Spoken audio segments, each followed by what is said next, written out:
Hi guys, so I have a game for you played by Nihal Sarin and Praggnanandhaa. This is the Indian junior show off. As these two are the top Indian junior players, Nihal Sarin and Praggnanandhaa are well known for being the leaders of Indian junior chess. Praggnanandhaa achieving his Grandmaster title early last year, and Nihal Sarin was Grandmaster before that. Nihal is 1 year older than Praggnanandhaa, but they both are nearly equally strong.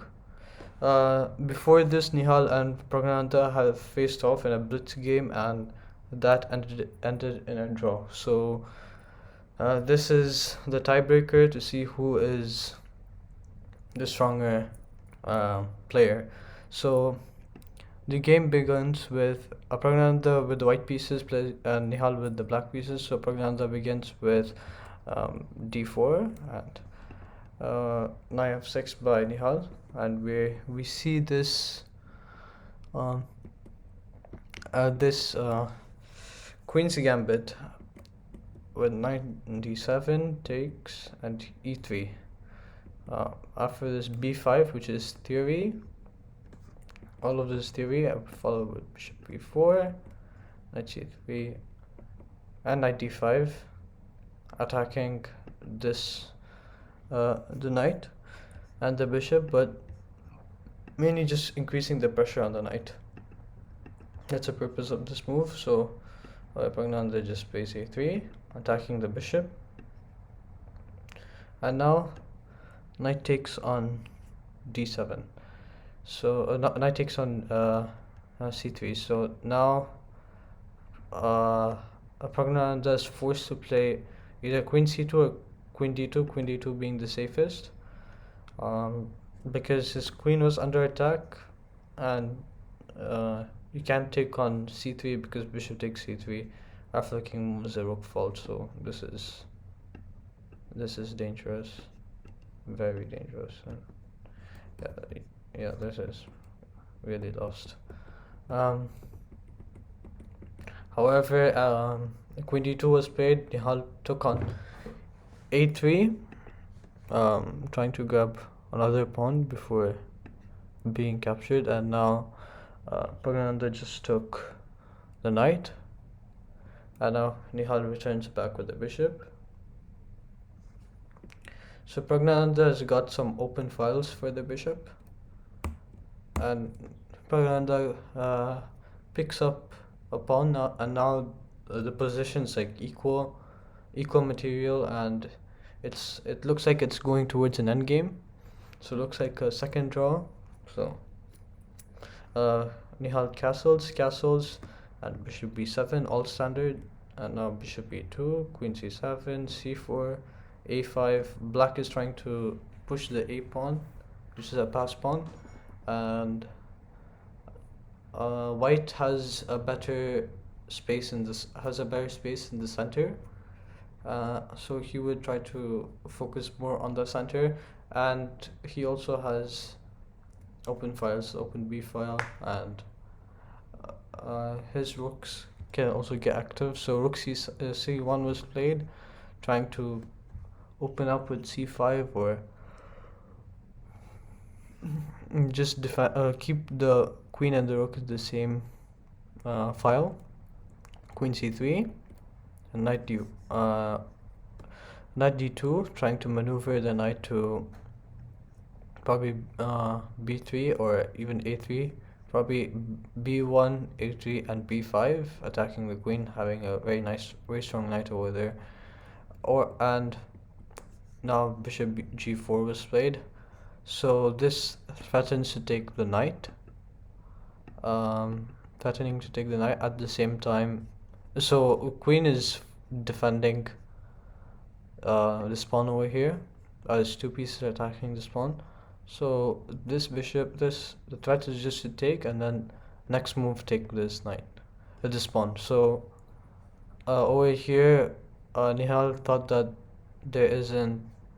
He first takes, and then he thought that this is fine, and he plays rook e8, which is the first mistake of the game. He should have probably played a4, just trying to keep that pawn safe. However, he played rook e8, after which Praggnanandhaa just took on b7 and then took on a5.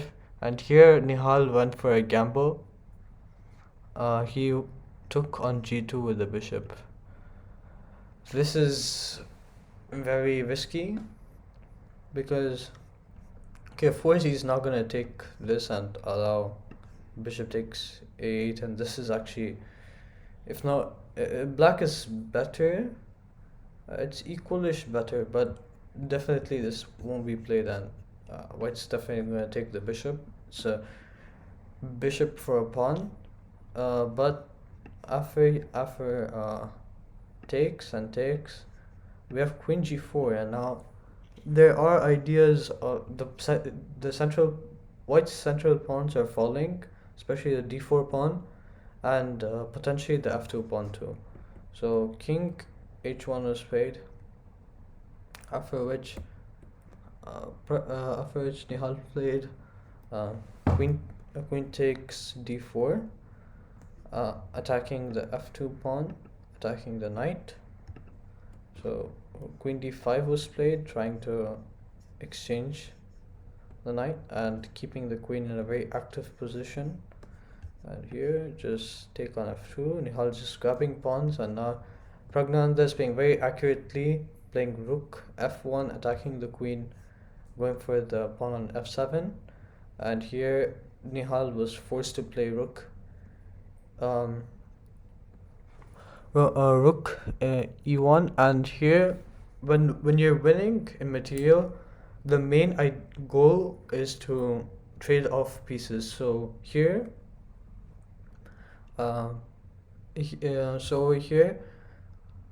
Praggnanandha's goal, since he has a piece for 2 pawns, he's ahead, so he wants to trade pieces and go to an endgame. He does this effectively by playing queen a8 check. The king is forced to go here, only move. And now queen to e4. So he checks the king, at the same time he is attacking the rook. So if king here is played, it's definitely lost. Now he can just take the rook and there's nothing. So now the rook is forced to take, as you can see. And now we just trade queens, and this is already winning. Well, not winning, like really good. It's a much better position for white. If black plays very accurately, he can still have chances to draw. However, white is pushing, but it's not easy to win this. f5, which is fine. King f3, f4, trying to gain space, and g5. Okay. King d1, probably g4, or actually rook here was the best move, and then rook e3, and some ideas with g4, trying to push the kingside pawns. However, he makes a mistake by playing king g6, allowing actually kind of trapping this rook. He's forced to play f3 because the next move he just wants to play king f3 and the rook is trapped because the e4 square is covered and the d5 square is covered by the pawn. So this rook would be trapped if the white king was here. So the only way to make leeway for the rook is by sacrificing this pawn. Praggnanandhaa just takes this pawn, and now Nihal goes for the h pawn. Praggnanandhaa just pushes h3, and now he pushes g4. Okay, now just a trade, and actually I think over here Nihal thought that, okay, if we can get it into an endgame where black has a pawn for the knight, so a king rook pawn against a king knight rook endgame is usually a draw, or even a king knight rook endgame against a king and a rook is usually a draw. So it needs very good technique to win. Um, and in like if white knows how black knows how to play and stay away from trouble, then he can easily draw that position, that end game. But over here, the problem is white has also a passer on c4, and now he's gonna lose his d6 pawn because there's no way to defend it. So Nihal is forced to rely on only this h5 pawn, and Praggnanandhaa is going to try queen his c pawn here. So h5 was played, and now he's forced. Uh, he takes king f7 and king d3. This is already completely winning for white. H4 was played, after which Praggnanandhaa played knight to f3, now putting pressure on the pawn. At the same time, trying to create threats with rook h6, further attacking the pawn, and making way for the king to come to e3 and f4 to kick the rook away from the pawn's defense. So here, very accurate play, rook g3, and very accurate play, king e3, h3, and rook h6, not allowing the pawn to push any further. At the same time, threatening next move to play king f4 and attacking the rook on g3.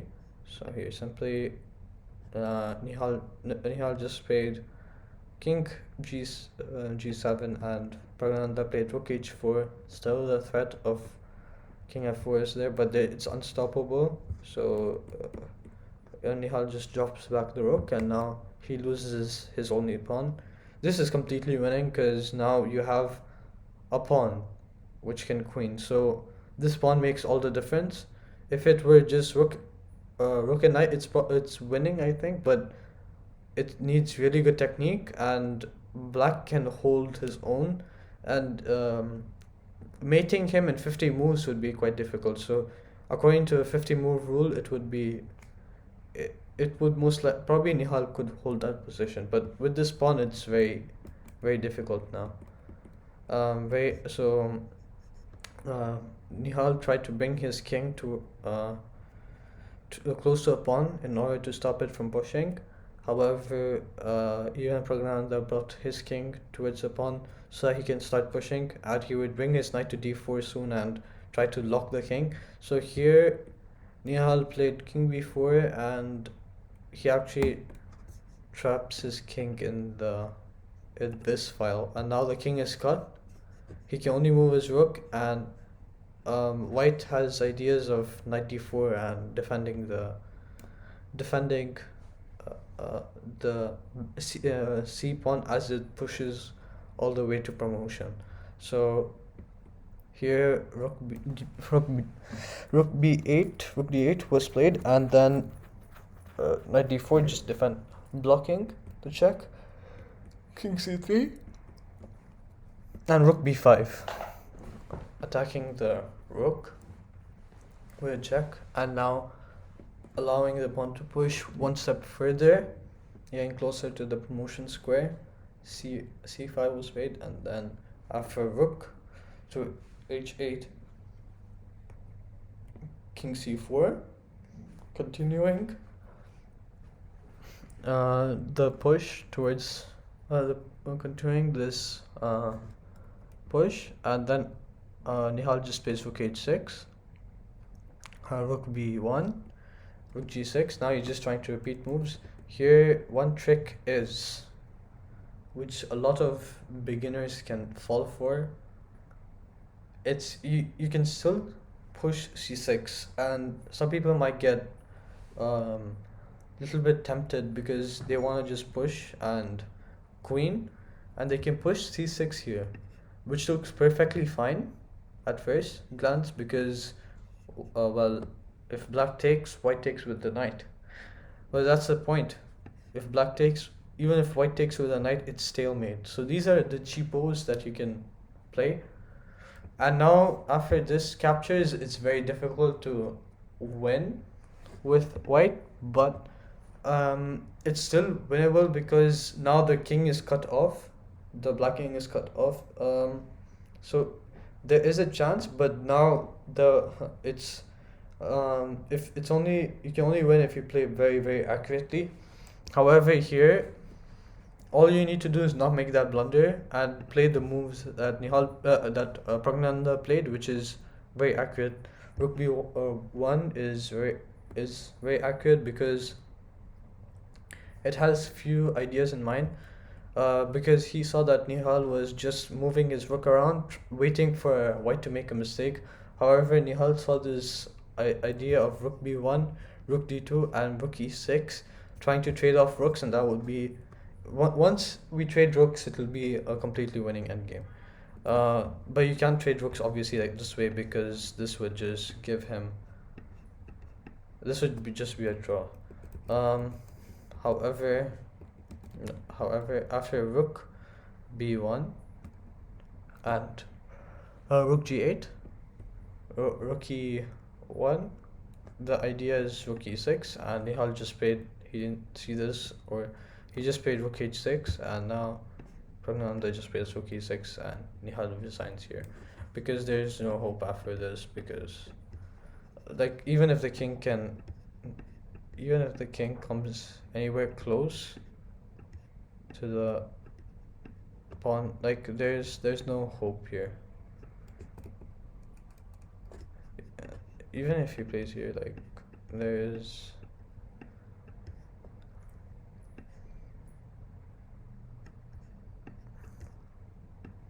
like here, and then oh I'm sorry, oh my god, that's a stalemate. Don't do that. Yeah, you can kick him away from that square, and now you can play here, and now he can run away, and you can queen. So this is one way, or I think a more precise way would be just to push, and if this is spade, you can